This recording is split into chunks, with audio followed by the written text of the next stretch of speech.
I'm going to record this conversation because I want to make sure that everything that's said is documented. How are you today? All right, have a seat. Sure. Thank you. I have some ongoing concerns, and the concerns keep growing. Yes. The police report from Jimmy Dixon. I don't know, I assume it still says March 13th. I need that police report to reflect the proper date, March 14th. Now, I can provide all the information. On March 13th, I have all the text messages to show that I was in Greenville all day long. So that clearly isn't the day. March 14th, the reason it's an important day is because my wife was on the way to court to present the affidavit of Sandra Pierce. The affidavit of Sandra Pierce, that affidavit was mostly to show the crimes of Richard Hunt McDuff and his co-conspirators and the courts and things. But nonetheless, I think there was concern that Sandra Pierce was going to talk about the Oconee County Sheriff's Department in her affidavit, because there are some concerns. And you can watch the podcast I just did with Sandra Pierce, and you can see why it's reasonable to think that the Oconee County Sheriff's Department might be concerned about what she has to say. And so I strongly feel Jimmy Dixon was coming to my house to intimidate my wife and I out of delivering that affidavit to the court. I strongly feel that. And that's more backed up because when Jimmy Dixon was in my driveway, he's investigating a missing child. I didn't want him on my property. So I had informed him I would bring the child here to verify the child as well. And Jimmy Dixon then changed his mind, said he did not need to see the child, and he got the heck out of there, which seemed highly suspicious to me. I came here, asked to speak with Jimmy Dixon, and asked for a FOIA request and for a police report, and was told by the clerk at the front desk that Jimmy Dixon wasn't anywhere near on duty or available today. That's when I got suspicious. So I'm still strongly feel Jimmy Dixon came to my house off duty. I strongly feel that. And if it's not true, it should be very easy. Change the police report, verify everything. Transparency is our friend. Transparency is the friend. And then this most recent incident, I assume you heard about it when I was protesting outside the probate court with officer, I believe it's Robert Kirby. Is that correct? Mm-hmm. Yeah, and so Robert Kirby, people make mistakes. I'm not a petty person. You see what I'm saying? I'm really not. I'm not trying to get him fired. But at the same time, let's be honest. He went into the probate lobby. He said to everyone in the lobby, apparently, that he's going to go home, change clothes, and come back and whoop my butt. I'd like a public apology. Not an apology with him shaking my hand. I want a documented apology from him. And I'll do it on the contingency that if he does that, I'll give up all liability. I will not sue anybody over that instance if he makes a public apology. If I have to dig and fight to expose transparency in that event, that deal's off the table. I'm not trying to be a jerk. I just want Oconee County Sheriff's Department to be accountable. And I think, ultimately, Oconee County has a lot more responsibility here. And I don't even know if you know this. On September of 2020, Doyle Pierce died. The next day, 2 911 calls were made. One by Dorothy Pierce, one by Tammy Youngblood. Both saying the same thing, that Jared Adam Pierce was chasing Dorothy, physically chasing her around the yard, calling her the N-word, and saying he was going to kill her and bury her in the woods where no one would find her. All right. Dorothy has requested a police report for that day at least 5 times. I actually didn't believe it at first. When I first met Dorothy, I didn't know her that well. I had no reason to think her story was credible or uncredible, but it sounded unbelievable, right? Her story is so wild that it's like, wow. So then one of the first things I did was came down here with Dorothy to request that police report, because it wasn't that long after that point. It had only been a year. This was 3 years ago. And after being promised a police report, the police report never turned up, and then there was several phone calls made. So there's an accountability issue. We need transparency in the Oconee County Sheriff's Department. So I'm making specific requests. And the other one, Officer Hania. Hania, is that how you say his name? Hania. Yeah, he came to my house, found my gate locked or my house. I say my house. Judge Singleton gets so mad when I call it my house because it's an estate. I live there. It's my residence. Maybe that's an appropriate way of saying it. So he came to my residence, found the gate locked, talked to the neighbors, found out that there's a way that you can drive all the way around the house and through the woods into the house. The gate has a clearly marked no trespassing sign. Hania, or however, I'm probably not saying his name right. He says, I talked to him on the phone. He says he called and got permission from a judge to drive onto my property and serve me. I don't know why he won't tell me which judge. So I would like to know which judge gave Officer Hania permission to drive onto our property past the no trespassing signs. I think that that's also a reasonable request. So it's just really three things. I want a full police report and an apology from Robert Kirby from that incident. Robert Kirby. And then I looked into that case after I saw it come in. All right. He was in the wrong for making any comments in there. Right. He didn't break any laws, but he was in the wrong, and he was disciplined here at Sheriff. All right, just an apology. That's all I'm asking. A public apology in writing or however he wants to do it. I can't force him to. Well, it just drags it on because here's the problem. He works at the circuit court office, right? Like he works at the desk at the circuit court regularly. I go in there. When I go in the circuit court, he's at that front desk regularly. You mean the Oconee Courthouse? Yeah. Okay. Yeah. I call it the circuit court. I don't know what the proper name for it is. The 10th district. It's the 10th district circuit court, right? Yeah.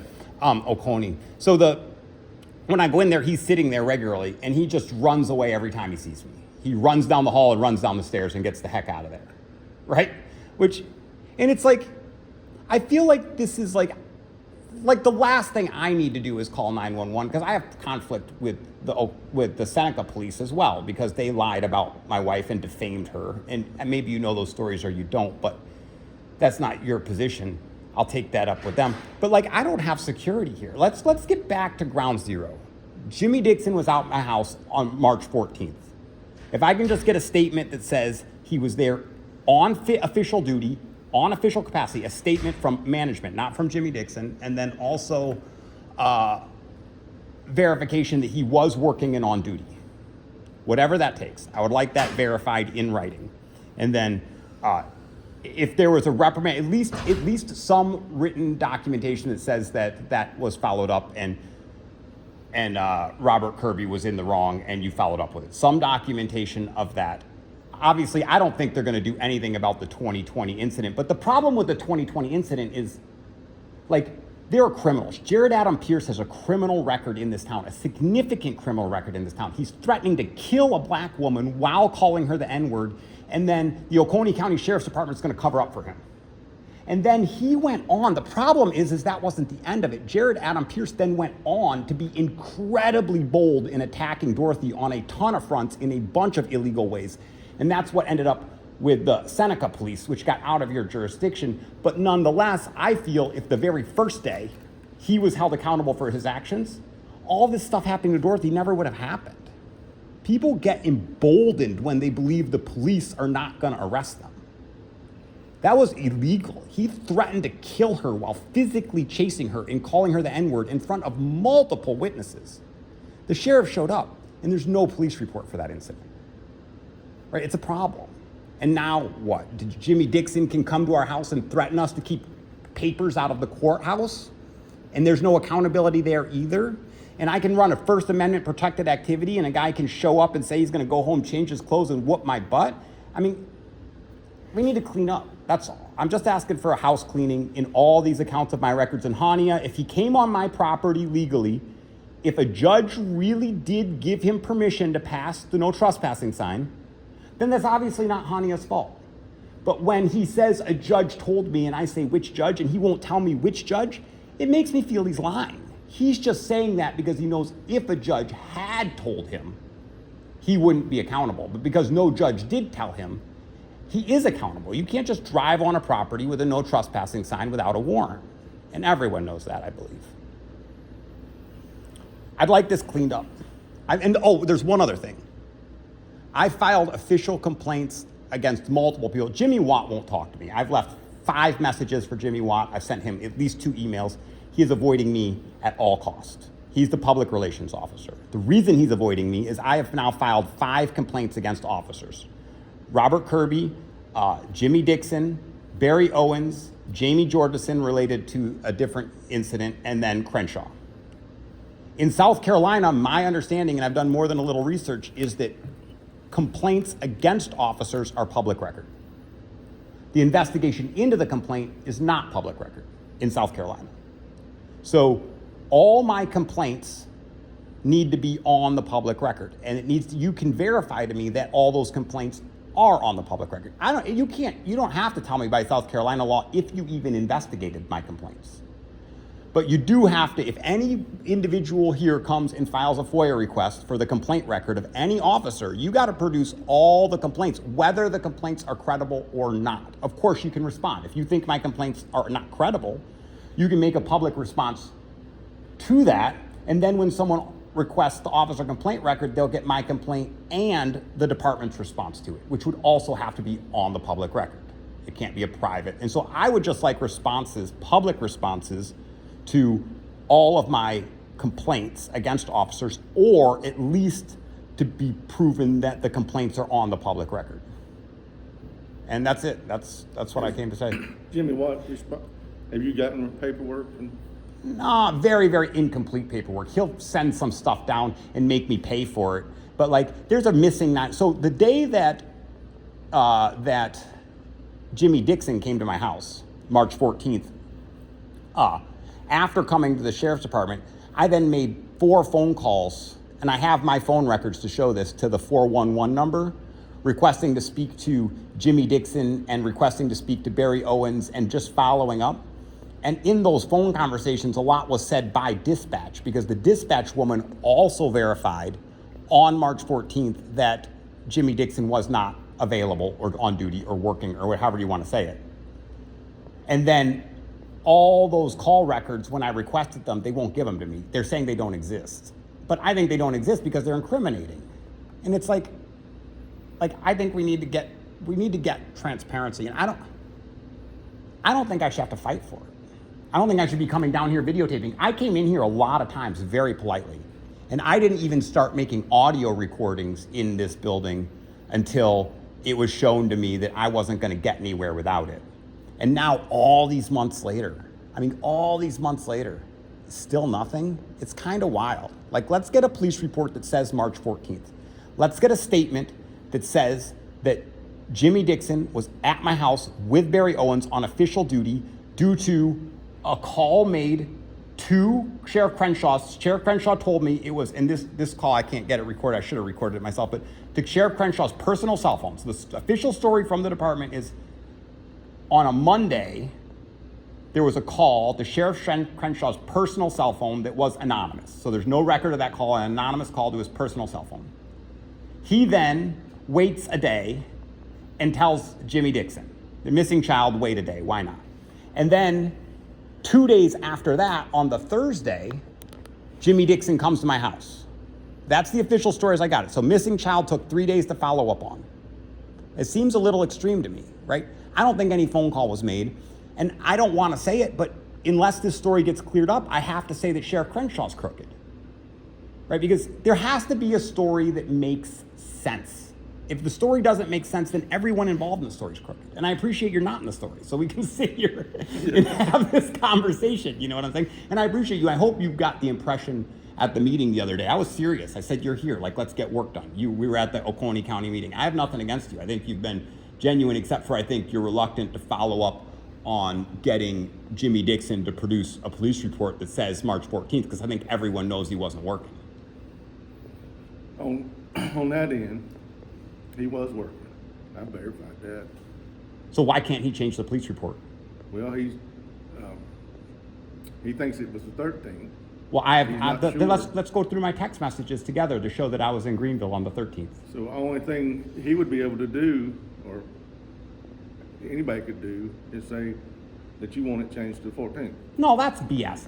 You're telling me that these cops are so unorganized that when I filed for a FOIA request on March 14th, and I filed for, he couldn't remember whether it was today or yesterday? That's lying. That's a cover-up. If Jimmy Dixon was not a crooked cop, he would have put the original date in that right off. He knows he came to my house to prevent that affidavit from getting delivered to that court.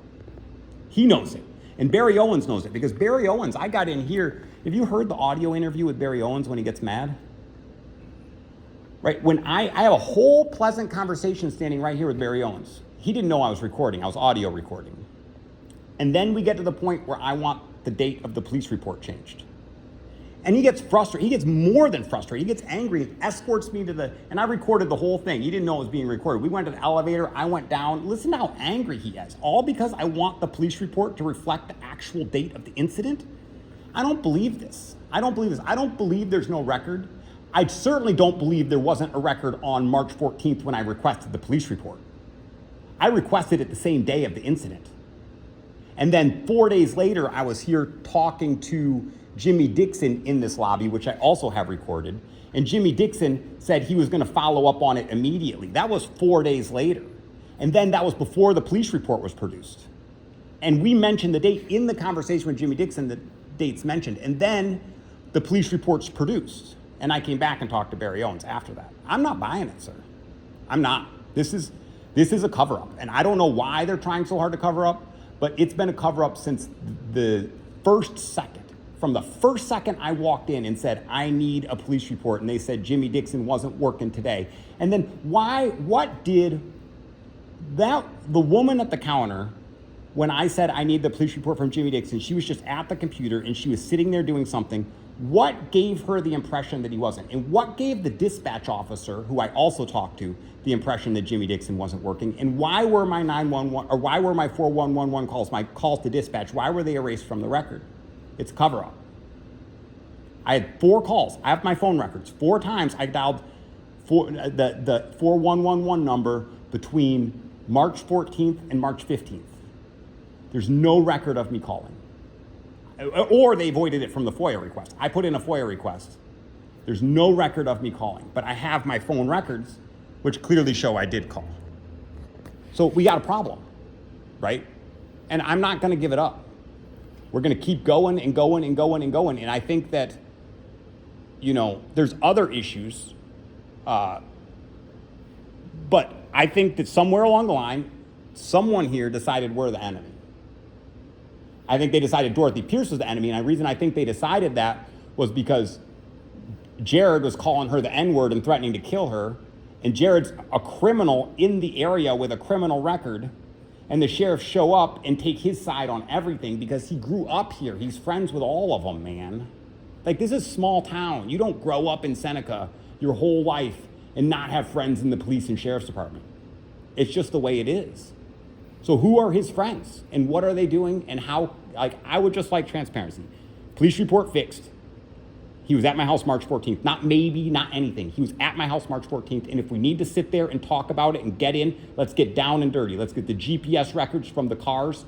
What car was he driving? Like, the police report should be really complete. Who called Sheriff Crenshaw? A testimony from Sheriff Crenshaw that it was to his direct phone and that he doesn't know who called, and that he waited a day to tell Jimmy Dixon, and then Jimmy Dixon waited 2 days to come to my house, and then Jimmy Dixon didn't want to see my child, and then Jimmy Dixon didn't want me to bring my child to the sheriff's department, and then Jimmy Dixon was said not to be working. We need a report that accounts for all of these, and this will be on YouTube in a minute, and so you can go watch the video and you can say, I understand what he's asking. It's a reasonable request. When things go wrong, at first it wouldn't have been. At first, just a police report that doesn't have holes in it, and everyone would have said, okay. But when you produce a police report that is so obviously a cover-up, no call made, like, the police report doesn't even say how Jimmy Dixon was requested to come to my house. Like, if someone calls 911 and says there's a crime, and I get a police report, and I've gotten a lot of them, because I do FOIA requests on a regular basis all over this country, the police report always says what's initiated it. This police report doesn't say what initiated the call. It needs to be a complete report. It's inappropriate. It's my opinion. And I don't think this conversation is going to be productive after this point. I think the message is clear. I'll be patient again for a minute.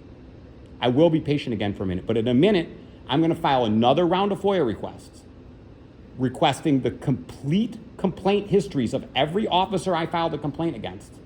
And I want to see copies of my complaints in their complaint history. That's South Carolina law, unless you have a lawyer to tell me otherwise, because my lawyer says that's the law in South Carolina. The complaint histories of officers are public record. So my complaints should be on their public record. And if you want to reply to those complaints, I think that's a great idea. I think it's a great idea to reply to those complaints, because if there is a legitimate reply and you're worried that putting someone's complaint record on public record makes the officer look bad, well, then you can just put the reply on there. And then anyone who looks it up, you know, if I come in and make a completely fake complaint against an officer, not only would that be illegal, but it would not be reasonable for the office not to reply and vindicate the officer. But it's not reasonable to say no complaint ever happened because we don't like the complaint. That's what's not reasonable. And I want to go about my day. I'm going to get back to work. They're trying to stick me back in jail again for protesting that corrupt Judge Danny Singleton. And it's a problem. We have a lot of problems in Seneca. It's not just, or in Oconee County, it's not just the sheriff's department. It's the probate court is extracting money from estates and channeling it through attorneys like Carol Johnson and Richard Hunt McDuff, right? There's a big money game going on here. They are stealing a lot of money. This isn't just people that don't like people. And we are going to get to the bottom of it. And so I appreciate you personally. I will be honest. I know I get frustrated, but I appreciate you. I think somehow this is going to be productive and you're going to be a key part of it. and I think Crompton got stuck in a hard spot. That Tommy Crompton. The time I met him the first time was on the phone and I got a great feeling about him. And I actually started including him on some of the emails because I wanted him to know the corruption that was going on in the probate court so that he could see that we aren't who people are saying we are. And I don't have an issue with him, but I would like to see, regarding this Robert Kirby thing, I would like to know, as the complaining person, that, you know, he should apologize. And then I feel comfortable walking in the courthouse. I don't have to worry about seeing him in the street. If I'm at a bar somewhere and he shows up, is it a problem? Well, not after he apologizes, because we'll laugh. I mean, my best friends in life I made through fist fights. You know what I'm saying? Like, still to date, sometimes a good argument makes a good friend, right? I've made much worse mistakes than saying I was going to go home, change clothes, and whoop someone's butt. I've made horribly worse mistakes than that, but none that I haven't apologized for. I have gone and sought those people out even when they weren't looking for an apology, because I'm Jason Boyle and that's how I was raised. And I would like to think that kind of courtesy exists here. Well, on that complaint, I found it valid that he did say something inappropriate. All right. And he was disciplined for it. Well, I appreciate that. Thank you for that, sir. Thank you. On that end. And that's why he's mad at me, right? That's how every time he sees me, he turns his head and runs away, you know? It's like, come on, man, just get over it. Let's have fun. Like I told my wife, I was like, you know what we should do is a charity boxing event. Like, let's just go have 18-ounce gloves, the big ones. You can't even hurt each other. Let's have a charity boxing event. We'll raise a bunch of money. We'll laugh our butts off. We'll tell the story to the news, and people will see how to behave appropriately in the society, because that threat I didn't feel afraid, right, from that threat. But I do question whether or not, if I really need to call 911, whether anyone actually wants to protect me. And that's what happens when you don't get the apology. When you don't get the follow-up, you leave people like me wondering if I'm even protected. Well, am I safe here? If you are a victim of a crime, then we will respond and we will do what we can to. Right, but the last time Dorothy was a victim of a crime, they responded and empowered the criminals. Okay. That's a problem. Well, all we can do is move forward. Move forward. That's right. And, you know, we're going to do the same for you as we do with other citizens. If you have something going on at your residence, or somebody comes out here and tries to. Well, right. I mean, it's easy to say, but that's not what happened in 2020. That is not. I do not believe you can find another incident of a person being chased and being threatened to kill and buried in the woods where no one will find them with multiple witnesses without a police report. I don't believe you can find that exists otherwise. That happened to Dorothy Pierce because she's an immigrant black woman and no one thought she could fight back, and also because because Jared Adam Pierce, who has a criminal record in Oconee County, was friends with literally, you can hear in the background of one of the recordings when the sheriff's showing up, Greg Pierce, the brother who wasn't part of the assault, but he was there, was yelling in the background, "Bring the law, let the law come." Like he knows them all. He knows them all. He's not gonna get in trouble. He can break any law he wants. Maybe not ones that piss off rich people, but he can break laws that piss off people that you don't think will fight back, like Dorothy. And that's a problem. And it takes a lot of courage for someone in a management position within this institution to clean it up to the point where anyone looking on the outside, everyone should be looking on the outside at these YouTube videos 3 months from now and say, wow, Oconee County is a straight up stand-up county because they took actionable public action on every single complaint that Jason Boyle and Dorothy Pierce had and did a complete transparent report. And then everyone would say, wow, they'd be impressed by you. You can turn this around completely. But until then, I'm going to keep seeking publicity because I think publicity is what leads to accountability and transparency. And so I didn't want to do this. The Oconee News thing, the whole thing, me driving around, this wasn't what I wanted to do. I just wanted this to end. But then you got the probate judge throwing me in jail in a criminal trial held in the probate court. I mean, this is getting ridiculous. Your officers arrested me, and it's really going to lead to more problems because that was an illegal arrest. It was completely illegal arrest. I was arrested with no order, no warrant, no numbers. I was held in the Oconee County Detention Center for 40 days with no case number. That's not okay. You have 72 hours to produce a warrant or case number when you want to hold a person in jail. I was held for 40 days. So the Oconee County Detention Center is liable. There will be lawsuits related to this. And there will be lawsuits related to my arrest in the probate court. But that's not what I want to start with. That's further down the line. We got other things we need to deal with first. And the only reason any of this happened is because the original officers on September 20th, or September 2020, I don't know what date, September 2020, the day after Doyle Pierce died, if they would have produced a proper police report and held Jared Adam Pierce accountable for his felony crimes, this never would have happened. None of this would have happened. None of it. This is a snowballing effect that started by an emboldened man who felt that the police would not arrest him. It's sad. But I appreciate you. Thank you, sir. All right. I'll keep moving. I appreciate you. Thank you, Jason.